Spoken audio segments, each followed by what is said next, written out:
The more I study God's Word, the more that I find great comfort and peace and strength in meditating upon the book of Psalms. David was a man who was described as being after God's own heart. And by letting our hearts speak these words that flowed from the heart of David, our hearts too will become like the heart of David, and at the same time will become like the heart of God. Now, I'm not sure which of the Psalms appeal to you the most, but one that appeals to me greatly is a psalm that we will be discussing in our lesson today. Psalm number 27. What we find in this psalm is an answer to a question. And David asked the question, what is it that is desired of the Lord? Have you ever stopped to consider that in your own life? What is it that you really desire of the Lord? Is it salvation? Is it some selfish ambition? Are you serving God just because you feel like there's going to be some earthly blessing that's going to come from it? And so today I would like for us to consider that question. What is it that you desire of the Lord?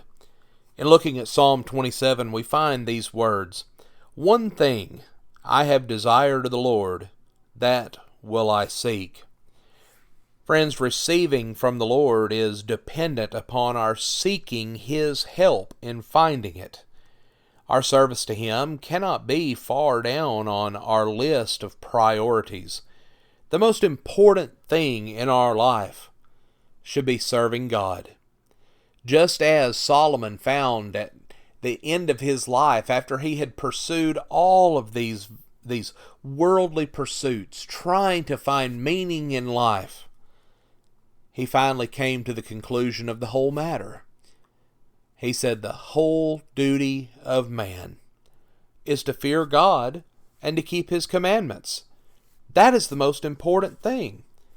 Well, the Bible speaks of this concept of seeking God and serving God with all your heart. And we find this 9 times in the book of Deuteronomy. And each one shows the importance of seeking God with all of our being. David goes on to say that I may dwell in the house of the Lord. Friends, it's likely that David's house of the Lord was the tabernacle that was given at Sinai. It was merely a tent. Yet David said that his desire above all things was to dwell in that house. Well, you may be wondering why. Well, it's because God was there. And how important is it in your life to be in the presence of God, to be able to worship Him? But David also says that he desires to do this all the days of his life. As a young man who was facing Goliath, he looked back to past events which had happened and said, God delivered me from the lion, He delivered me from the bear, and He will deliver me from this Philistine. 1 Samuel 17 and verse 37. He believed deeply in the providence of God even as a youth. And this was something that continued all the days of his life, even as an old man. But he also desired to behold the beauty of the Lord. David knew that it was in the house of the Lord that he would be able not just to glimpse at the beauty of God, but to truly behold it. We come into His house to sit at the table of the Lord to view the most beautiful manifestation of the Lord as we commune with Him at the cross. When we come together to worship God, it is truly a beautiful thing to behold. But David also says that he has come to inquire in His temple.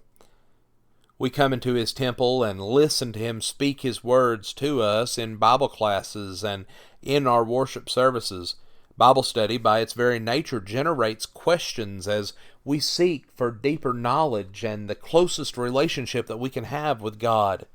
And every time, without fail, we inquire of Him and His will for our lives, He gives us that answer. The Creator of the world longs to have fellowship with us and provides us the answers that our souls are seeking after. But how close does your desires parallel the things that David desired of the Lord? Friends, these are things that we need to consider. What do you desire of the Lord? Friends, thank you for joining us for our program today, and have a blessed day.